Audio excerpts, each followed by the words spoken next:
أعوذ بالله من الشيطان الرجيم. بسم الله الرحمن الرحيم. والمرسلات عرفا، ہواؤں کی قسم جو نرم نرم چلتی ہیں۔ بسم اللہ الرحمن الرحیم۔ حضرت ابن مسعود رضی اللہ تعالی عنہ فرماتے ہیں کہ ہم منا کے ایک غار میں تھے جب یہ سورت اتری۔ حضور صلی اللہ علیہ وآلہ وسلم اس کی تلاوت کر رہے تھے اور میں آپ سے سن کر یاد کر رہا تھا کہ ناگہاں ایک سانپ ہم پر کودا۔ حضور صلی اللہ علیہ وآلہ وسلم نے فرمایا اسے مارو۔ ہم گو جھپٹے لیکن وہ نکل گیا تو آپ نے فرمایا تمہاری سزا سے وہ بچ گیا جیسے تم اس کی برائی سے محفوظ رہے۔ بخاری مسلم۔ حضرت عبداللہ بن عباس رضی اللہ تعالی عنہ کی والدہ صاحبہ حضرت ام فضل رضی اللہ تعالی عنہا فرماتی ہیں کہ میں نے حضرت صلی اللہ علیہ وآلہ وسلم کو مغرب کی نماز میں اس سورت کی قراءت کرتے ہوئے سنا ہے۔ دوسری حدیث میں ہے کہ حضرت عبداللہ رضی اللہ تعالی عنہ کو اس سورت کو پڑھتے ہوئے سن کر ام المؤمنین نے فرمایا پیارے بچے آج تو تم نے یاد دلا دیا، میں نے رسول اللہ صلی اللہ علیہ وآلہ وسلم کی زبان مبارک سے اس سورت کو مغرب کی نماز میں پڑھتے ہوئے آخری مرتبہ سنا ہے۔ بخاری و مسلم و مسند احمد۔ فالعاصفات عصفا، ڈور پکڑ کر جھکڑ ہو جاتی ہیں، والناشرات نشرا، اور بادلوں کو پھاڑ کر پھیلا دیتی ہیں، الفارقات فرقا، ان کو پھاڑ کر جدا جدا کر دیتی ہیں، الملقيات ذكرا، پھر فرشتوں کی قسم جو وحی لاتے ہیں، عذرا او نذرا، عذر رفع کر دیا جائے یا ڈر سنا دیا جائے، انما توعدون لواقع، کہ جو تم سے وعدہ کیا جاتا ہے وہ ہو کر رہے گا۔ فإذا النجوم طمست، جب ان کی چمک جاتی رہے، وإذا السماء فرجت، اور آسمان پھٹ جائے، وإذا الجبال نسفت، اور جب پہاڑ اڑے اڑے پھریں، وإذا الرسل أقتت، اور پیغمبر فراہم کیے جائیں، بأي يوم أجلت، کیا ان امور میں تاخیر کس لیے کی گئی؟ ليوم الفصل، پیر کے دن کے لیے۔ وما أدراك ما يوم الفصل، اور کیا خبر کہ فیصلے کا دن کیا ہے؟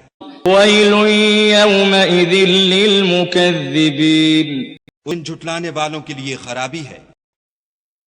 والمرسلات عرفا، فرشتوں اور ہواؤں کی اقسام۔ بعض بزرگ صحابہ تابعین وغیرہ سے تو مروی ہے کہ مذکورہ بالا قسمیں ان اوصاف والے فرشتوں کی کھائی ہیں۔ بعض کہتے ہیں پہلے کی 4 قسمیں تو ہواؤں کی ہیں اور 5ویں قسم فرشتوں کی ہے۔ بعض نے توقف کیا ہے کہ والمرسلات سے مراد یا تو فرشتے ہیں یا ہوائیں ہیں۔ ہاں والعاصفات میں کہا ہے کہ اس سے مراد تو ہوائیں ہی ہیں۔ بعض عاصفات میں یہ فرماتے ہیں اور ناشرات میں کوئی فیصلہ نہیں کرتے۔ یہ بھی مروی ہے کہ ناشرات سے مراد بارش ہے۔ بظاہر تو یہ معلوم ہوتا ہے کہ مرسالات سے مراد ہوائیں ہیں، جیسے اور جگہ فرمانے باری ہے۔ آیت وَأَرْسَلْنَا الرِّيَاحَ لَوَاقِحَ فَأَنزَلْنَا مِنَ السَّمَاءِ مَاءً فَأَسْقَيْنَاكُمُوهُ وَمَا أَنْتُمْ لَهُ بِخَازِنِينَ، یعنی ہم نے ہوائیں چلائیں جو ابر کو بوجھل کرنے والی ہیں، اور جگہ ہے وَمِنْ آيَاتِهِ أَنْ يُرْسِلَ الرِّيَاحَ مُبَشِّرَاتٍ وَلِيُذِيقَكُم مِّن رَّحْمَتِهِ وَلِتَجْرِيَ الْفُلْكُ بِأَمْرِهِ وَلِتَبْتَغُوا مِنْ فَضْلِهِ وَلَعَلَّكُمْ تَشْكُرُونَ۔ اپنی رحمت سے پیشتر اس کی خوشخبری دینے والی ٹھنڈی ٹھنڈی ہوائیں وہ چلاتا ہے۔ عاصفات سے بھی مراد ہوائیں ہیں، وہ نرم، ہلکی اور بھینی بھینی ہوائیں تھیں۔ یہ ذرا تیز جھونکوں والی اور آواز والی ہوائیں ہیں۔ ناشرات سے مراد بھی ہوائیں ہیں جو بادلوں کو آسمان میں ہر چار سو پھیلا دیتی ہیں، اور جدھر اللہ کا حکم ہوتا ہے انہیں لے جاتی ہیں۔ فارقات اور ملقیت سے مراد البتہ فرشتے ہیں جو اللہ تعالی کے حکم سے رسولوں پر وحی لے کر آتے ہیں، جس سے حق و باطل، حلال و حرام میں، ضلالت و ہدایت میں امتیاز اور فرق ہو جاتا ہے، تاکہ جس دن تم سب کے سب اول آخر والے اپنی اپنی قبروں سے دوبارہ زندہ کیے جاؤ گے اور اپنے کرتوت کا پھل پاؤ گے، نیکی کی جزا اور بدی کی سزا پاؤ گے۔ سور پھونک دیا جائے گا اور ایک چٹیل میدان میں تم سب جمع کر دیے جاؤ گے۔ یہ وعدہ یقیناً حق ہے اور ہو کر رہنے والا اور لازمی طور پر آنے والا ہے۔ اس دن ستارے بے نور ہو کر گر جائیں گے اور آسمان پھٹ جائے گا، ٹکڑے ٹکڑے ہو جائے گا، اور پہاڑ ریزہ ریزہ ہو کر اڑ جائیں گے، یہاں تک کہ نام نشان بھی باقی نہ رہے گا، جیسے اور جگہ ہے۔ آیت وَيَسْأَلُونَكَ عَنِ الْجِبَالِ فَقُلْ يَنْسِفُهَا رَبِّي نَسْفًا، اور فرمایا آیت وَيَوْمَ نُسَيِّرُ الْجِبَالَ وَتَرَى الْأَرْضَ بَارِزَةً وَحَشَرْنَاهُمْ فَلَمْ نُغَادِرْ مِنْهُمْ أَحَدًا، یعنی پہاڑ ریزہ ریزہ ہو کر اڑ جائیں گے اور اس دن وہ چلنے لگیں گے، بالکل نام و نشان مٹ جائے گا، اور زمین ہموار بغیر اونچ نیچ کے رہ جائے گی، اور رسولوں کو جمع کیا جائے گا، اس وقت مقررہ پر انہیں لایا جائے گا، جیسے اور جگہ ہے۔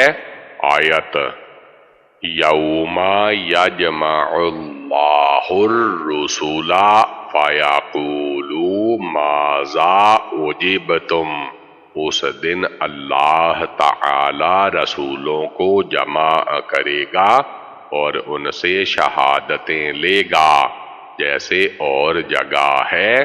آیت وَأَشْرَقَتِ الْأَرْضُ بِنُورِ رَبِّهَا وَوُضِعَ الْكِتَابُ وَجِيءَ بِالنَّبِيِّينَ وَالشُّهَدَاءِ وَقُضِيَ بَيْنَهُم بِالْحَقِّ وَهُمْ لَا يُظْلَمُونَ۔ زمین اپنے رب کے نور سے چمک اٹھے گی، نامہ اعمال دیے جائیں گے، نبیوں کو اور گواہوں کو چلایا جائے گا، اور حق و انصاف کے ساتھ فیصلے کیے جائیں گے، اور کسی پر ظلم نہ ہوگا۔ پھر فرماتا ہے کہ ان رسولوں کو ٹھہرایا گیا تھا اس لیے کہ قیامت کے دن فیصلے ہوں گے، جیسے فرمایا آیت فَلَا تَحْسَبَنَّ اللَّهُ مُخْلِفَ وَعْدِهِ رُسُلَهُ إِنَّ اللَّهَ عَزِيزٌ ذُو انتقام۔ یہ خیال نہ کر کہ اللہ تعالی اپنے رسولوں سے وعدہ خلافی کرے گا، نہیں، اللہ تعالی بڑے غلبہ والا اور انتقام والا ہے۔ جس دن یہ زمین بدل دی جائے گی اور آسمان بھی، اور سب کے سب اللہ واحد و قہار کے سامنے پیش ہو جائیں گے، اسی کو یہاں فیصلے کا دن کہا گیا۔ پھر اس دن کی عظمت ظاہر کرنے کے لیے فرمایا میرے معلوم کرائے بغیر اے نبی صلی اللہ علیہ وآلہ وسلم تم بھی اس دن کی حقیقت سے باخبر نہیں ہو سکتے۔ اس دن ان جھٹلانے والوں کے لیے سخت خرابی ہے۔ ایک غیر صحیح حدیث میں یہ بھی گزر چکا ہے کہ ویل جہنم کی ایک وادی کا نام ہے۔ أَلَمْ نُهْلِكِ الْأَوَّلِينَ کیا ہم نے پہلے لوگوں کو ہلاک نہیں کر ڈالا؟ ثُمَّ نُتْبِعُهُمُ الْآخِرِينَ ان پچھلوں کو بھی ان کے پیچھے بھیج دیتے ہیں۔ كَذَلِكَ نَفْعَلُ بِالْمُجْرِمِينَ گناہ گاروں کے ساتھ ایسا ہی کرتے ہیں۔ وَيْلٌ يَوْمَئِذٍ لِّلْمُكَذِّبِينَ اس جھٹلانے والوں کی خرابی ہے۔ أَلَمْ نَخْلُقكُّم مِّن مَّاءٍ مَّهِينٍ کیا ہم نے تم کو حقیر پانی سے نہیں پیدا کیا؟ فَجَعَلْنَاهُ فِي قَرَارٍ مَّكِينٍ پہل کو ایک محفوظ جگہ میں رکھا، إِلَى قَدَرٍ مَّعْلُومٍ ایک معین تک، فَقَدَرْنَا فَنِعْمَ الْقَادِرُونَ پھر اندازہ مقرر کیا اور ہم کیا ہی خوب اندازہ مقرر کرنے والے ہیں۔ وَيْلٌ يَوْمَئِذٍ لِّلْمُكَذِّبِينَ اس جھٹلانے والوں کی خرابی ہے۔ أَلَمْ نَجْعَلِ الْأَرْضَ كِفَاتًا ہم نے زمین کو سمیٹنے والی نہیں بنایا، أَحْيَاءً وَأَمْوَاتًا یعنی دوں اور مردوں کو، وَجَعَلْنَا فِيهَا رَوَاسِيَ شَامِخَاتٍ وَأَسْقَيْنَاكُم مَّاءً فُرَاتًا اور اس پر اونچے اونچے پہاڑ رکھ دیے اور تم لوگوں کو میٹھا پانی پلایا۔ وَيْلٌ يَوْمَئِذٍ لِّلْمُكَذِّبِينَ اس جھٹلانے والوں کی خرابی ہے۔ علم نہلک الاولین، حسرت و افسوس کا وقت آنے سے پہلے اللہ تعالی فرماتا ہے کہ تم سے پہلے بھی جن لوگوں نے میرے رسولوں کی رسالت کو جھٹلایا میں نے انہیں نیست و نابود کر دیا۔ پھر ان کے بعد اور لوگ آئے، انہوں نے بھی ایسا ہی کیا، اور ہم نے بھی انہیں اسی طرح غارت کر دیا۔ ہم مجرموں کی غفلت کا یہی بدلہ دیتے چلے آئے ہیں۔ اس دن ان جھٹلانے والوں کی درگت ہوگی۔ پھر اپنی مخلوق کو اپنا احسان یاد دلاتا ہے اور منکرین قیامت کے سامنے دلیل پیش کرتا ہے کہ ہم نے اسے حقیر اور ذلیل قطرے سے پیدا کیا جو خالق کائنات کی قدرت کے سامنے ناچیز محض تھا۔ جیسے سورت یاسین کی تفسیر میں گزر چکا کہ اے ابن آدم، بھلا تو مجھے کیا عاجز کر سکے گا؟ میں نے تو تجھے اسی جیسی چیز سے پیدا کیا ہے۔ پھر اس قطرے کو ہم نے رحم میں جمع کیا جو اس پانی کے جمع ہونے کی جگہ ہے، اسے بڑھاتا ہے اور محفوظ رکھتا ہے۔ مدت مقررہ تک وہ وہیں رہا، یعنی 6 مہینے یا 9 مہینے۔ ہمارے اس اندازے کو دیکھو کہ کس قدر صحیح اور بہترین ہے۔ پھر بھی اگر تم اس آنے والے دن کو نہ مانو گے تو یقین جانو کہ تمہیں قیامت کے دن بڑی حسرت اور سخت افسوس ہوگا۔ پھر فرمایا، ہم نے زمین کو یہ خدمت سپرد نہیں کی کہ وہ تمہیں زندگی میں بھی اپنی پیٹھ پر چلاتی رہے اور موت کے بعد بھی تمہیں اپنے پیٹ میں چھپا رکھے۔ پھر زمین کے نہ ہلنے جلنے کے لیے ہم نے مضبوط وزنی بلند پہاڑ اس میں گاڑ دیے اور بادلوں سے برستا ہوا پانی اور چشموں سے رستا ہوا ہلکا زود ہضم خوشگوار پانی ہم نے تمہیں پلایا۔ ان نعمتوں کے باوجود بھی اگر تم میری باتوں کو جھٹلاتے ہی رہے تو یاد رکھو وہ وقت آ رہا ہے جب حسرت و افسوس کرو گے اور کچھ کام نہ آئے گا۔ انطلقوا إلى ما كنتم به تكذبون جس کو تم جھٹلایا کرتے تھے اب اس کی طرف چلو۔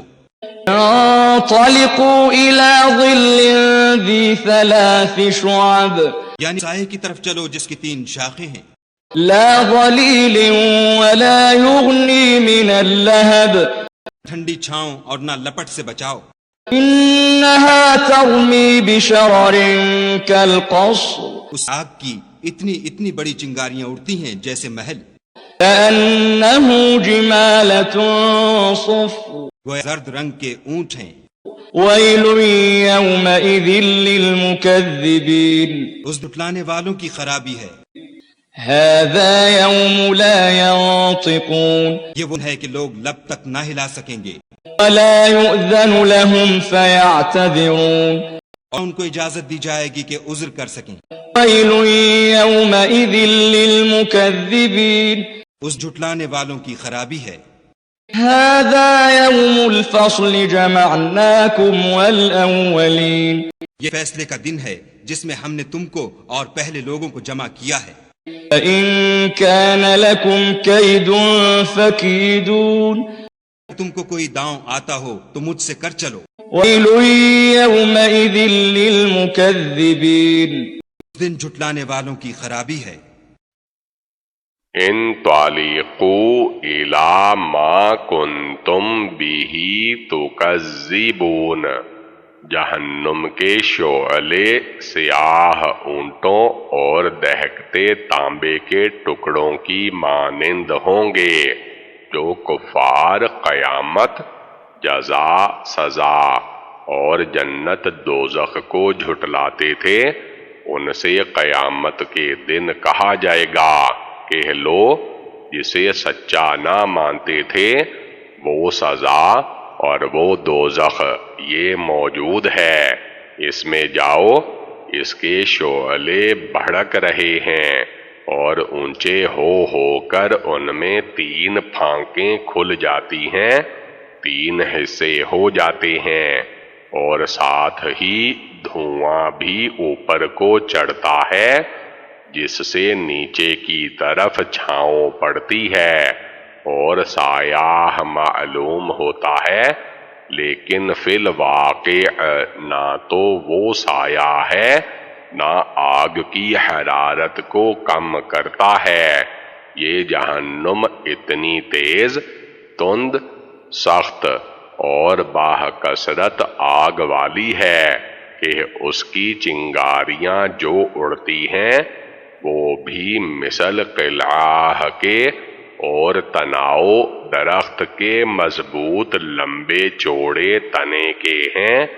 دیکھنے والے کو یہ لگتا ہے کہ گویا وہ سیاہ رنگ اونٹ ہیں یا کشتیوں کے رسے ہیں یا تانبے کے ٹکڑے ہیں۔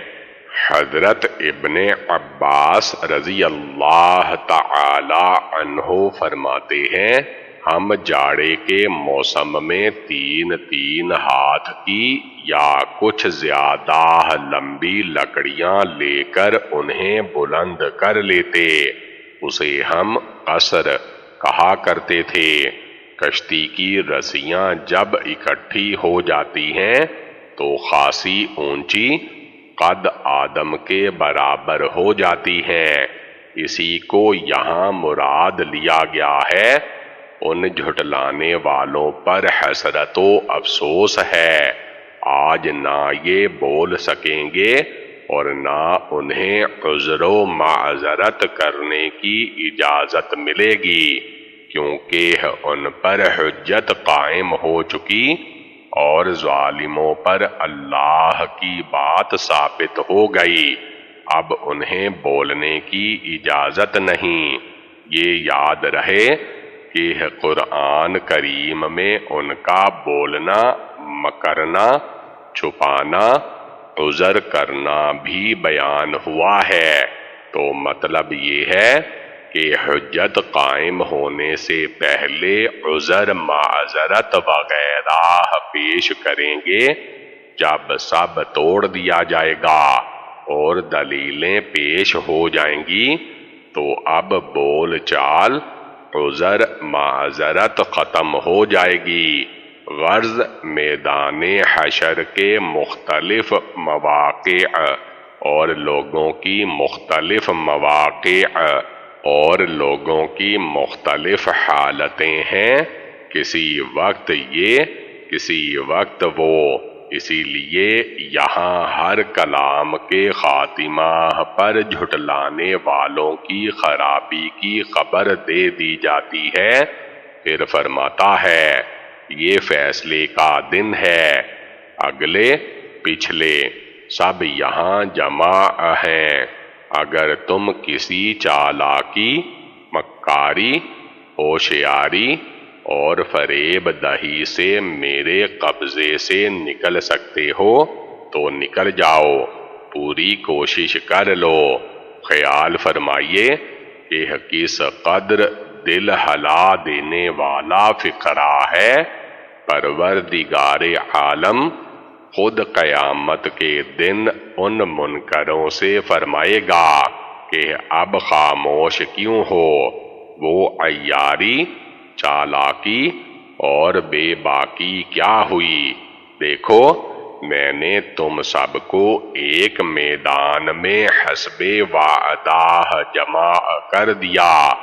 اگر آج کسی حکمت سے مجھ سے چھوٹ سکتے ہو تو کمی نہ کرو، جیسے اور جگہ ہے آیت، یا معشر الجن والانس ان استطعتم ان تنفذوا من اقطار السماوات والارض فانفذوا لا تنفذون الا بسلطان، یعنی اے جنوں انس کے گروہ، اگر تم آسمان و زمین کے کناروں سے باہر چلے جانے کی طاقت رکھتے ہو تو نکل جاؤ، مگر اتنا سمجھ لو کہ بغیر قوت کے تم باہر نہیں جا سکتے اور وہ تم میں نہیں۔ اور جگہ ہے آیت وَلَا تَضُرُّونَهُ شَيْئًا إِنَّ رَبِّي عَلَى كُلِّ شَيْءٍ حَفِيظٌ، یعنی تم اللہ کا کچھ نہیں بگاڑ سکتے۔ حدیث شریف میں ہے کہ اللہ تعالی فرماتا ہے اے میرے بندو، نہ تو تمہیں مجھے نفع پہنچانے کا اختیار ہے نہ نقصان پہنچانے کا، نہ تم مجھے کوئی فائدہ پہنچا سکتے ہو نہ میرا کچھ بگاڑ سکتے ہو۔ حضرت ابو عبداللہ جدلی فرماتے ہیں کہ میں بیت المقدس گیا، دیکھا کہ وہاں حضرت عبادہ بن صامت رضی اللہ تعالی عنہ اور حضرت عبداللہ بن عمرو رضی اللہ تعالی عنہ اور حضرت کعب احبار رضی اللہ تعالی عنہ بیٹھے ہوئے باتیں کر رہے ہیں۔ میں بھی بیٹھ گیا تو میں نے سنا کہ حضرت عبادہ فرماتے ہیں قیامت کے دن اللہ تعالی تمام اگلوں پچھلوں کو ایک جٹیل صاف میدان میں جمع کرے گا، آواز دینے والا آواز دے کر سب کو ہوشیار کر دے گا۔ پھر اللہ تعالی فرمائے گا آج کا دن فیصلوں کا دن ہے، تم سب اگلے پچھلوں کو میں نے جمع کر دیا ہے۔ اب میں تم سے کہتا ہوں کہ اگر میرے ساتھ کوئی دغا، فریب، مکر، حیلہ کر سکتے ہو تو کر لو۔ سنو، متکبر، سرکش، منکر اور جھٹلانے والا آج میری پکڑ سے بچ نہیں سکتا، اور نہ کوئی فرمان شیطان میرے عذابوں سے نجات پا سکتا ہے۔ حضرت عبداللہ رضی اللہ تعالی عنہ نے فرمایا لو ایک حدیث میں بھی سنا دوں، اس دن جہنم اپنی گردن دراز کر کے لوگوں کے بیچوں بیچ پہنچا کر باہ آوازیں بلند کہے گی اے لوگو، 3 قسم کے لوگوں کو ابھی ہی پکڑ لینے کا مجھے حکم مل چکا ہے، میں انہیں خوب پہچانتی ہوں۔ کوئی باپ اپنی اولاد کو اور کوئی بھائی اپنے بھائی کو اتنا نہ جانتا ہوگا جتنا میں انہیں پہچانتی ہوں۔ آج نہ تو وہ مجھ سے کہیں چھپ سکتے ہیں نہ کوئی انہیں چھپا سکتا ہے۔ ایک تو وہ جس نے اللہ کے ساتھ کسی کو شریک کیا ہو، دوسرے وہ جو منکر اور متکبر ہو، اور تیسرے وہ جو نافرمان شیطان ہو۔ پھر وہ مڑ مڑ کر چن چن کر ان اوصاف کے لوگوں کو میدان حشر میں چھانٹ لے گی اور ایک ایک کو پکڑ کر نکل جائے گی، اور حساب سے 40 سال پہلے ہی یہ جہنم واصل ہو جائیں گے۔ اللہ تبارک و تعالی ہمیں محفوظ رکھے۔ ان المتقین فی ظلال وعیون، پرہیزگار سایوں اور چشموں میں ہوں گے، وفواکہ مما یشتہون، اور انہوں میں جو ان کو مرغوب ہوں۔ کلوا واشربوا ہنیئا بما کنتم تعملون، جو اب تم کرتے رہے تھے ان کے بدلے میں مزے سے کھاؤ اور پیو۔ إنا كذلك نجزي المحسنين ہم کاروں کو ایسا ہی بدلہ دیا کرتے ہیں۔ ويل يومئذ للمكذبين اس جھٹلانے والوں کی خرابی ہے۔ كلوا وتمتعوا قليلا إنكم مجرمون اے لانے والو، تم کسی قدر کھا لو اور فائدے اٹھا لو، تم بے شک گناہگار ہو۔ ويل يومئذ للمكذبين دن جھٹلانے والوں کی خرابی ہے۔ وإذا قيل لهم اركعوا لا يركعون اور ان سے کہا جاتا ہے کہ خدا کے آگے جھکو تو جھکتے نہیں۔ ويل يومئذ للمكذبين اس جھٹلانے والوں کی خرابی ہے۔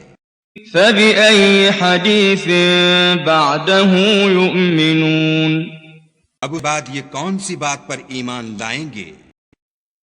ان المتقین فی ظلال وعیون، دنیا اور آخرت کے فائدوں کا موازنہ اوپر چونکہ بدکاروں کی سزاؤں کا بیان ہوا تھا، یہاں نیک کاروں کی جزا کا بیان ہو رہا ہے کہ جو لوگ متقی پرہیزگار تھے، اللہ کے عبادت گزار تھے، فرائض اور واجبات کے پابند تھے، اللہ کی نافرمانیوں سے، حرام کاریوں سے بچتے تھے، وہ قیامت کے دن جنتوں میں ہوں گے جہاں قسم قسم کی نہریں چل رہی ہیں۔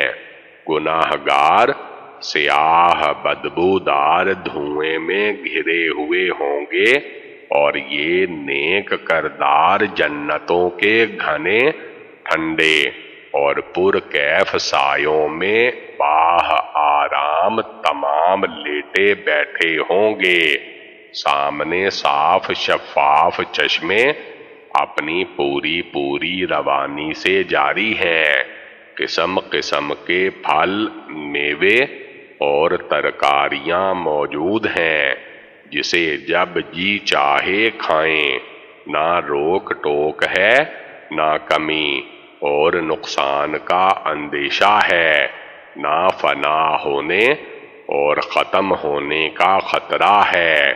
پھر حوصلہ بڑھانے اور دل میں خوشی کو دوبالا کرنے کے لیے اللہ تعالی کی طرف سے بار بار فرمایا جاتا ہے کہ اے میرے پیارے بندو، تم باخوشی اور بافراغت لذیذ پرکیف طعام خوب کھاؤ پیو۔ ہم ہر نیک کار پرہیزگار مخلص انسان کو اسی طرح بھلا بدلہ اور نیک جزا دیتے ہیں۔ ہاں، جھٹلانے والوں کی تو آج بڑی خرابی ہے، ان جھٹلانے والوں کو دھمکایا جاتا ہے کہ اچھا دنیا میں تو تم کچھ کھا پی لو، برت برتا لو، فائدے اٹھا لو، عن قریب یہ نعمتیں بھی فنا ہو جائیں گی اور تم بھی موت کے گھاٹ اترو گے، پھر تمہارا نتیجہ جہنم ہی ہے، جس کا ذکر اوپر گزر چکا ہے۔ تمہاری بداعمالیوں اور سیاہ کاریوں کی سزا ہمارے پاس تیار ہے، کوئی مجرم ہماری نگاہ سے باہر نہیں۔ قیامت کو ہمارے نبی صلی اللہ علیہ وآلہ وسلم کو ہماری وحی کو نہ ماننے والا، اسے جھوٹا جاننے والا قیامت کے دن سخت نقصان میں اور پورے خسارے میں ہوگا، اسی کی سخت خرابی ہوگی، جیسے اور جگہ ارشاد ہے۔ آیت نمتعہم قلیلا ثم نضطرہم الی عذاب غلیظ، دنیا میں ہم انہیں تھوڑا سا فائدہ پہنچا دیں گے، پھر تو ہم انہیں سخت عذاب کی طرف بے بس کر دیں گے۔ اور جگہ فرمان ہے قل ان الذین یفترون علی اللہ الکذب لا یفلحون، یعنی اللہ تعالی پر جھوٹ باندھنے والا کامیاب نہیں ہو سکتے۔ دنیا میں یوں ہی سا فائدہ اٹھا لیں، پھر ان کا لوٹنا تو ہماری ہی طرف ہے۔ ہم انہیں ان کے کفر کی سزا میں سخت تر عذاب چکھائیں گے۔ پھر فرمایا کہ ان نادان منکروں کو جب کہا جاتا ہے کہ آؤ اللہ کے سامنے جھک تو لو، جماعت کے ساتھ نماز تو ادا کر لو، تو ان سے یہ بھی نہیں ہو سکتا۔ اس سے بھی جی چراتے ہیں، مگر اسے حقارت سے دیکھتے ہیں اور تکبر کے ساتھ انکار کر دیتے ہیں۔ ان کے لیے جو جھٹلانے میں عمریں گزار دیتے ہیں، قیامت کے دن بڑی مصیبت ہوگی۔ پھر فرمایا جب یہ لوگ اس پاک کلام مجید پر بھی ایمان نہیں لاتے تو پھر کس کلام کو مانیں گے؟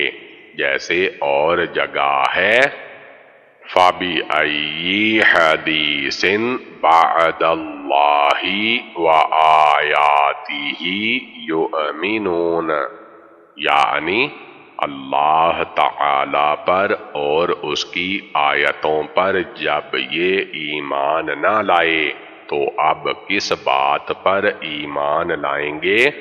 ابن ابی حاتم میں حضرت ابو ہریرہ رضی اللہ تعالی عنہ سے یہ روایت ہے کہ رسول اللہ صلی اللہ علیہ وآلہ وسلم نے فرمایا جو شخص اس سورت کی اس آیت کو پڑھے اسے اس کے جواب میں آمنتو باللہ وبما انزل کہنا چاہیے، یعنی میں اللہ تعالی پر اور اس کی اتاری ہوئی کتابوں پر ایمان لایا۔ یہ حدیث سورت قیامہ کی تفسیر میں بھی گزر چکی ہے۔ سورت والمرسلات کی تفسیر ختم ہوئی۔ اللہ تعالی کا ہزار ہزار شکر ہے کہ 29ویں پارے کی تفسیر بھی پوری ہوئی۔ یہ محض اس کا فضل و کرم اور لطف و رحم ہے۔ فالحمد للہ۔